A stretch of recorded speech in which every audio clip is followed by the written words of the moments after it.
Holy cow, 2 days in a row getting to hit golf balls. That is a sweet treat. It seems like every time I've been getting to hit balls, whether it's in here or get out on the course, I don't get to pick up my sticks again for at least a few days, not a couple weeks. So it's a little treat, 2 days in a row. All right, I woke up a little sore today, a lot of work yesterday, and then golfing, which my stamina is pretty low from not playing. It's a little sore today. It's all right, we'll play through the pain, see how the swing's working.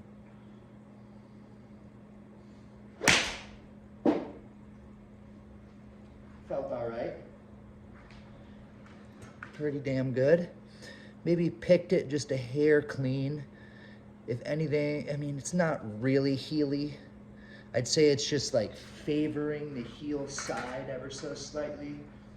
If I get that just ever so slightly more towards the toe rather, and a little bit higher on the face, be perfect. Let's see what happens. Or just hit it fat. Or you can just hit it fat. It was centered though. It was just too high on the face. Basically right in between that fat ball I just hit and that first ball mark would be absolutely fresh. I'm so rusty. I can't wait for next year. I really hope I get to, play a lot and, get my game sharp again, because I did not play all season. That was flush. That one was flush. Like I was saying, that first one was a hair thin. That last one was basically just a shade heely, once again, basically perfect, but was more pure, so that's why it's just a tad higher. And the one in between was a little clunky. Basically that swing right there is just about perfect. Maybe just a fraction, like a 1/16 of an inch more on the toe is really perfect. But I'm working on a few things. Like right now, I have a tendency to get a little steep in my backswing, and I know I play my best if I get a little closer to on my shoulder plane. I can't really see my phone right now. Here, let me do this. I'll turn my brightness up. I have enough battery. But if I get this arm, my wrist flat, and this club essentially on this shoulder plane, I know I play my best. So slightly above it. So basically, like if this is my shoulder plane, I like my arm plane just above it, but I have a tendency to get a little too steep. So the feel is I'm swinging to my shoulder plane, and keeping this elbow tucked, almost like I have a glove under my armpit. Or just a drill you can do is if you just take like your sleeve and tuck your sleeve into your armpit like that, and just feel like you're keeping that connected. Of course, you don't want total connection. Like the glove drill is only good for 3/4 of the backswing, because at the top, you basically want to be connected till about here, and there is a little bit of a separation where that glove would drop if you do it properly. But then again, coming back down, just the rotation and the turn, you want to feel like this gap again, like kind of closes. They used to say Ben Hogan would wear holes out in his sweater right here because he was so good at getting that elbow tucked in, as he's pulling through with his body. He's getting to the top and dropping that lead side, his arms pulling in, wearing out those holes in the sweater. And something Hogan was really good at is this gap right here between his thighs and his hands. He essentially got the club handle real low towards the ground. What you see from a lot of rookies is they get the handle real high. So he's basically the opposite. He was good at almost this feel of coming in real low. That's a really good feel there. Getting the elbow tucked and feeling like the grip is coming in low and everything can just square up. But in the process of trying to make this gap right here between your leg and the butt of your grip small or closer together, don't have that misconstrued with, oh, I'm going to bring my leg closer to the grip. If anything, you want your legs moving back away from you, like straight back from your ass. you know, this leg and this knee should be moving in towards your other leg, if not even slightly in back. Like, see this chair with my jacket and sweater on it? That's kind of the feel that I'm trying to get this knee and this foot and just kind of this whole leg. And almost like kind of everything is kind of going that way, in a sense. I mean, it's rotating, but the big mistake, I talk about this a lot, is letting that leg go out towards the ball. You want to be more like Scotty Scheffler, going this way. Anyway, that's what I'm working on, is getting a little flatter, a little more depth. When you hear the word a little more depth in the swing, it basically means like this would have a ton of depth. See how my hands are far back? Versus like Justin Thomas up here, it's wide and steep, but there's not a lot of depth. Depth is more this way. So I'm trying to get a little more depth. Let's get right on that line. I've always been a big believer in a one-plane swing. Not single plane, but one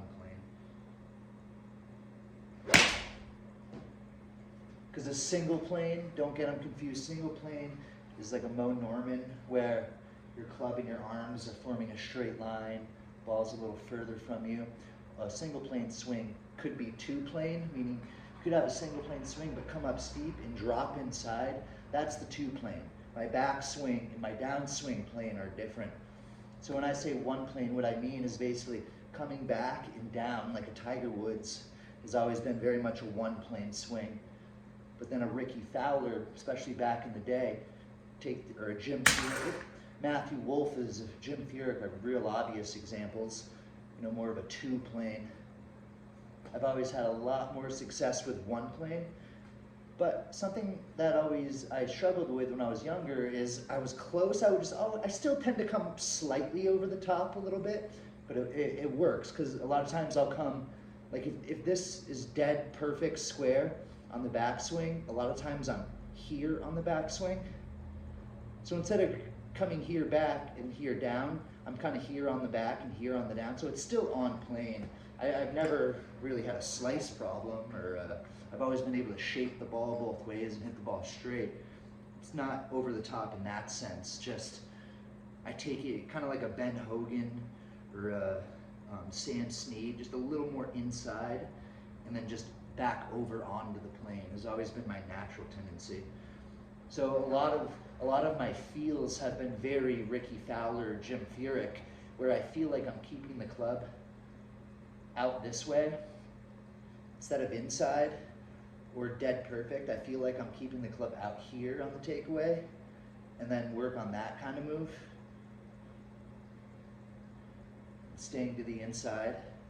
I've done that. I don't even know how many times I've made this exaggerated move in my life. I mean, at least a million.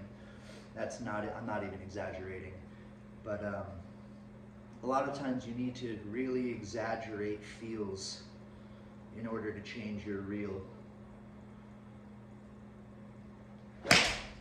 Because if you just feel like you're making a subtle change, chances are pretty good you're not really doing anything. Pretty consistent. You can still see the second shot I hit there was clunky. The rest of them have been pretty good. Starting to find my swing again. A little bit. I mean, I got a lot of work to do to get back to how I once played. There was a time where it didn't matter the course, if I played it or not. I basically knew I was going to shoot under par, and anything over par felt like a bad round. I'd be happy just to break 80 right now, because I mean, I barely played, like on a tough course, but I barely played all year. I think I played less than 10 9-hole rounds, so be happy with a 75. As he scolds it. Oh, that was real bad. Wow. Wow. That's embarrassing right there. I'm going to erase these. But all my videos are first try, no cuts, so I don't care. I'll show you how that might have been the worst shot I've ever hit on camera. I wanted to try out this angle. I have a ton of videos, you know, down the line. I kind of like this. You can get, you know, get some different ideas of what's going on. And what I've been talking about a lot lately is just about the pressure shifts. You know, let me hit a few more. Find the club face again. That one was flushed. Same spot as basically all the rest were. I know what I did there. I've talked about this before. It's a mistake I make. If I heel the ball, generally I'm doing the opposite of what I'm telling you to do. Is I pick up a little with this back foot, and look where the club goes just from moving my foot. You see how it shifts the club out? You can see why you'd hit it more on the heel. I mean, that was damn close to a shank right there. That was bad. A little bit more Scotty Scheffler in my feet with this feel here. Still think I healed it. Oh, I just hit it over the exact same spot again.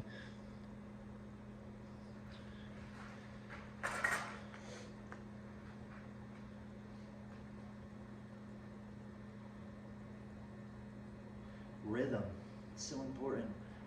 I know I say a lot of the same things, but it's because if anyone's actually watching these videos and trying to get better, most of what I'm talking about is the actual important things in the swing.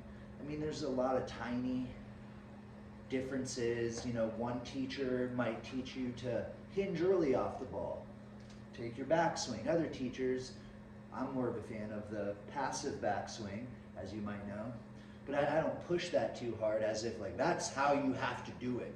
A lot of coaches, I think, are too one-dimensional in their thinking, and there are so many different swings that win major championships. But the basic fundamentals, like how you're holding the club, how you set up, set up. I mean, that's part of your pop. You know, not back here, not here. Just general things. You know, swing plane is a pretty constant. You may take the club back on a different plane, but most players are real close to a similar plane coming down, or at least most good players.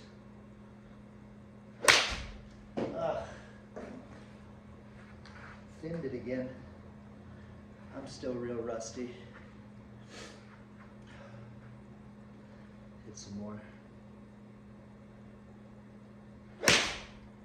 Flush.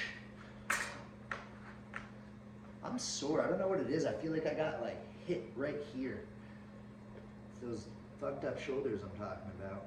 It doesn't hurt when I swing. I can just feel it's tight. A little chunky. Tried to really get down through that one. Ooh, this one's not a range ball. It's gonna feel soft. Probably sound a little better.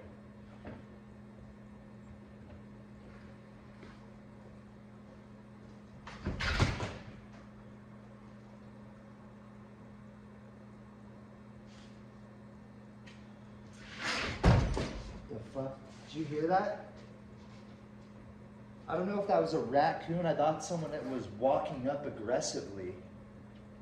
I can hear it too.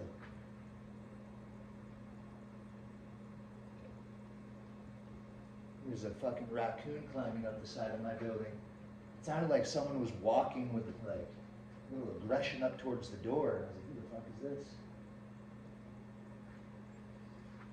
Old piece of shit building.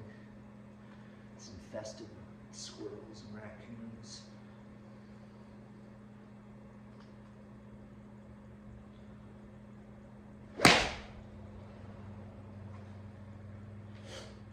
That ball felt so much better than the rest. Somewhere right in the middle of those. There's actually, if you look, a hole in the top corner there. I've actually seen a raccoon once and a couple times a squirrel just pop their head out of that. So that's why I keep looking over there. That's almost always where they are. I can hear them climbing up the side of the building because there's some vines out back to the side. I'll have to look back and see if you can actually hear it on camera. Should have been able to, it's pretty obvious. Anyway, I can get this to balance again. It's kind of sitting very precariously. What should we talk about? I want to hear from anyone who watches these videos. If anyone has any questions or wants to know anything particular about the golf swing, because there's a lot more knowledge in this noodle than what I share. Like I said, the most of what I share is going to be the more constants that you find universally with all good players, or maybe just a little something I'm working on. But I don't want to just say, because again, some people have different methods. So I don't want to, give out one method theory about the golf swing and then contradict myself with another, because there are two different ways to do the same thing. It's another one flush. Actually, that one was a little on the toe there. That was that most toey one, I'm pretty sure.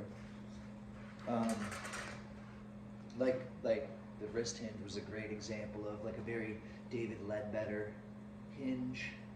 You get to the top, which I think is a great tool. Or Nick Faldo was a big proponent of that as well back in the 80s, to find the proper spot on your backswing. That's a great tool, but I like a more passive. Oh, I wanted to make a correction. Actually, perfect. This is exactly what I was talking about. So I was talking about how I prefer to take it back passive. I'm basically turning from my chest here. It's not just my arms. My arms aren't moving at all. I'm just keeping the triangle that I create with my arms and my chest, going back as far as I can, which is basically to here, and then my wrists and arms break a little bit. So really that's as far as I'm moving the club. If I didn't actually have my chest turned, I'm really only moving the club this much with my arms. You can see it's just a chest turn, and then that. So basically that, and then I'm unwinding my chest and releasing. But the correction I wanted to make is I accidentally said ulnar deviation when I was talking about the wrist hinge at the top, and it's radial. Not that it really fucking matters. I kind of hate how everyone's obsessed with using ulnar deviation, radial deviation, flexion in that wrist. It's like, can we just, like, a little bow. I got my wrist cut, bowed. I cocked my wrist to the top. Like, I prefer to just keep things simple, especially when talking to other people. But basically this movement right here at the top, like if I have none and then I have a little radial deviation, it's just kind of that with your hand. I accidentally said ulnar deviation and I meant radial, but pretty small correction.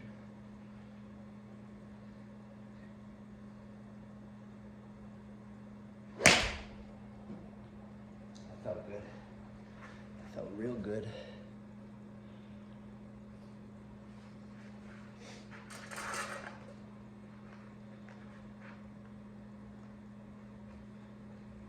Usually when I mishit the ball, something like if I heel it, I know that's generally my tendency when I heel the ball is I get a little too much this way and not enough in towards my other foot. I've mentioned that a few times. But usually if I catch one a little thin, if I catch it a couple grooves thin, I'm doing exactly the opposite of what I preach about, being rhythmic and how the club just swings itself. Gravity, the way the club is designed. If you're loose enough, if you're relaxed and loose enough, this club is going to swing perfectly every time someone hit that. If you just let it swing, it's just you can't help but have a perfect swing. The thing's gonna square itself back up. Gravity, the way the club's designed, it just falls into the ball. Too many people are fighting just the momentum and the gravity. of things they're doing. But what I was saying is when I catch one thin, it's usually because I get a little quick and I'm not working with the natural momentum. Because obviously you're bringing the club back, and then there's a change of direction where there's almost like a split second of weightlessness, and you kind of have to wait, just wait that split second for gravity to start the change of direction with the club. But if you get quick at the top, usually, say I normally get to here, I might only come to here, you get a little short with your backswing, you kind of rush the downswing. It's when you basically rush the downswing, getting quick. That's usually the mistake I make if I catch one a little thin. And I just kind of went against the natural forces of everything, of momentum and gravity. You want to feel very Fred Couples, very relaxed. You get down through it real nice like that one. It's never good to, here I'm going to clean these. It's never good to try to steer the club too much. I mean, sure, if I need to sling a big hook or hit a big slice or, really hit one low or high, yeah, I'm manipulating the club face more because I really need to pinch and get down on that ball to get it to hooking, or I really need to release hard to get that ball launching high. Sure, but on basically every standard shot, even like a little knockdown shot, like you can't fight, you can't control the club. You kind of have to get it started on the ideal path. You just get the club started and let the club do the work. It's a little knockdown here, so let the club do the work. Easy as that. Just let the club do the work.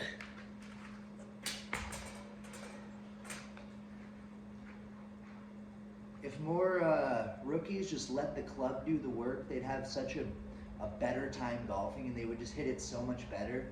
And even people I know that can break 80 and shoot in the 70s, if they just see, I'm kind of stepping right here, and my hands are like the club's almost falling out of my hands loose.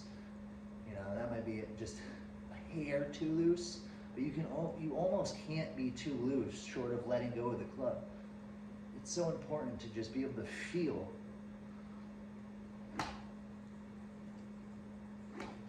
the natural forces of everything. And that's why there's that old Tiger drill of they tee up, 5, 10 golf balls in a line and just kind of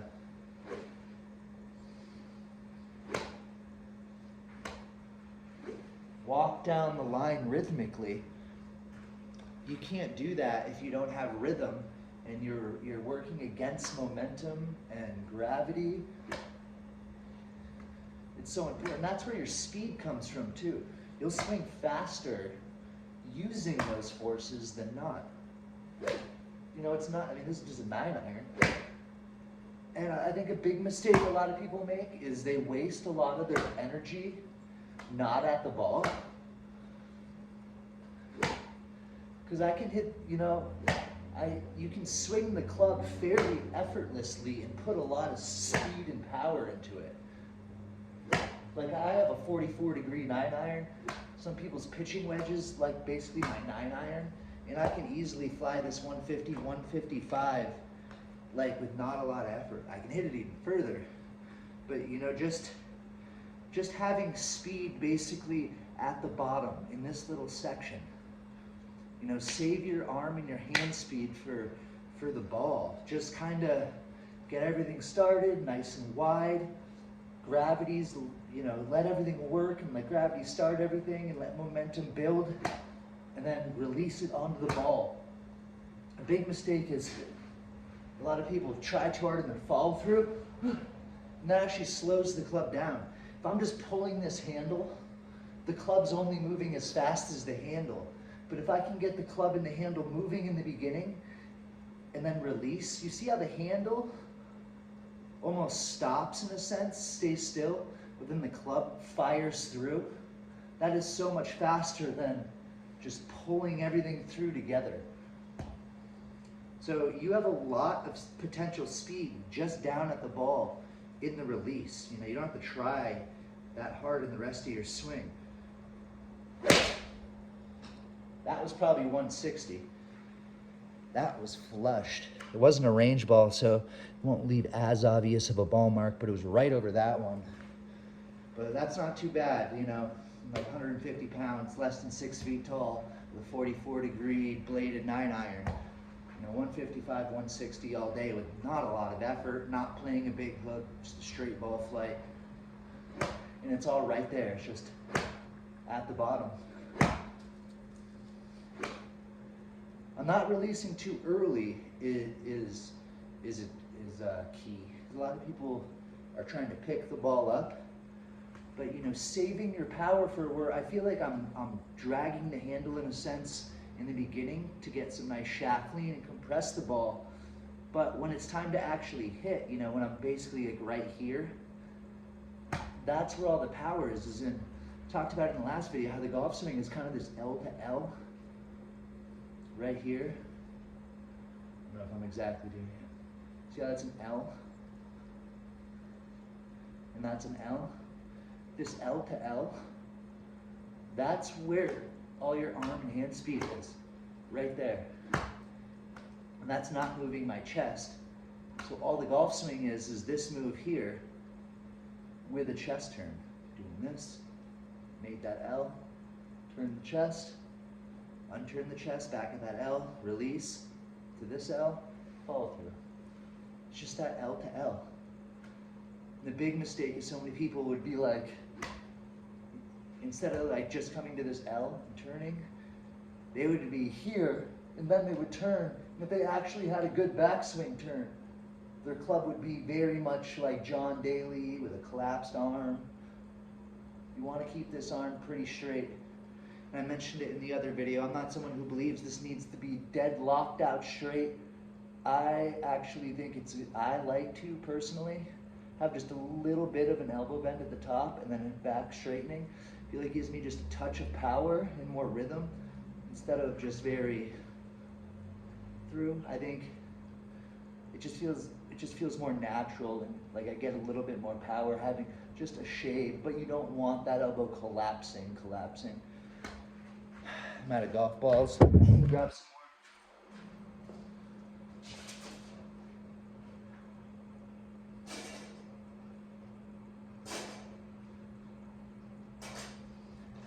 Get rhythm when you get blues. Come on, get rhythm when you get blues.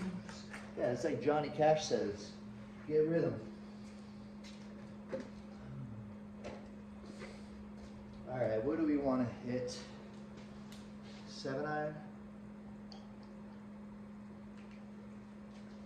There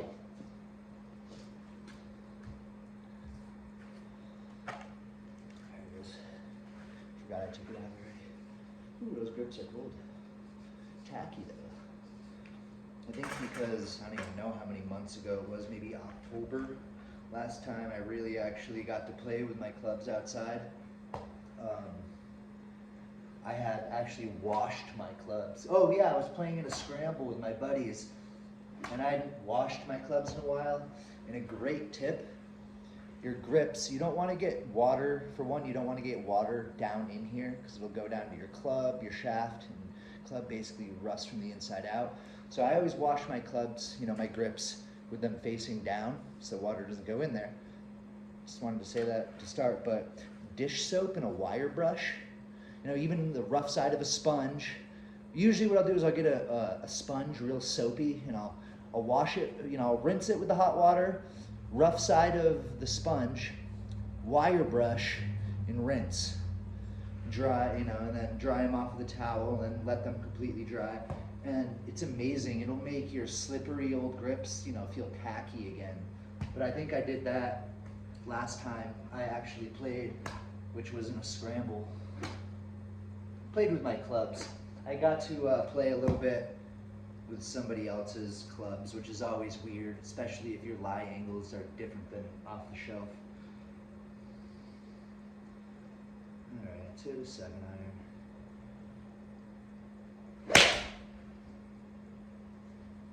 Felt pretty good. It's hammered.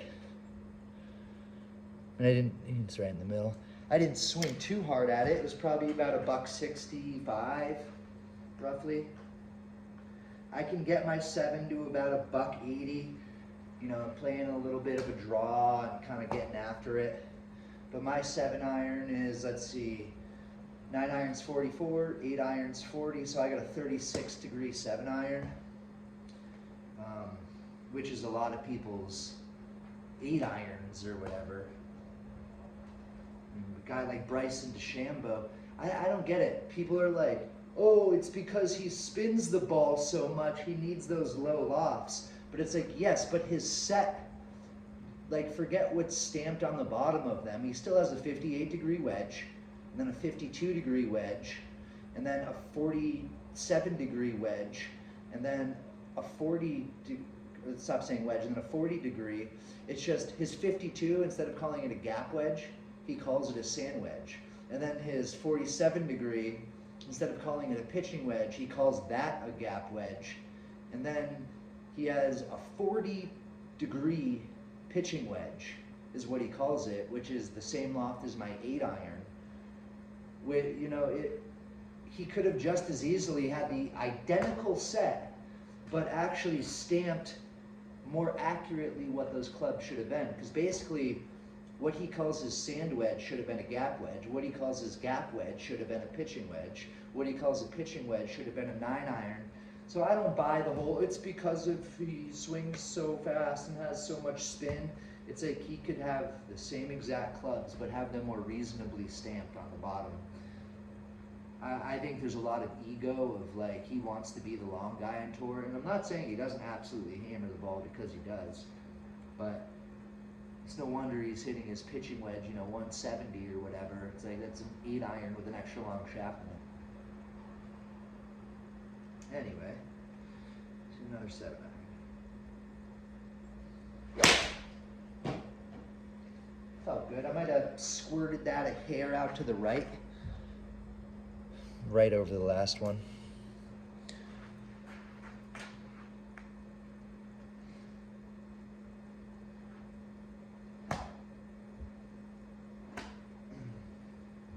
I try to maintain a pretty straight ball flight. Generally with my irons, I favor a little bit of a draw, kind of a straight ball that favors a draw, but I work it both ways. And with my fairway woods, I usually still a little bit of a draw, but my driver, I've always preferred a cut. I don't know, it's just always been easier for me to cut the ball. I like a low lofted driver and just to play a cut. And if I need to draw the ball, I'll just hit a 3-wood or something in my 1 iron.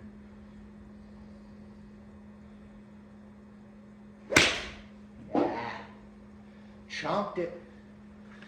Probably the same spot, maybe a little higher. I just caught that fat. Got a little steep.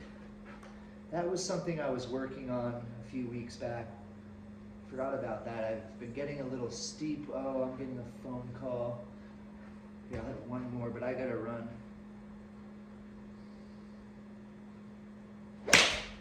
There it is. That was ripped. I might make another video after this, but that was hammered. Peace, y'all.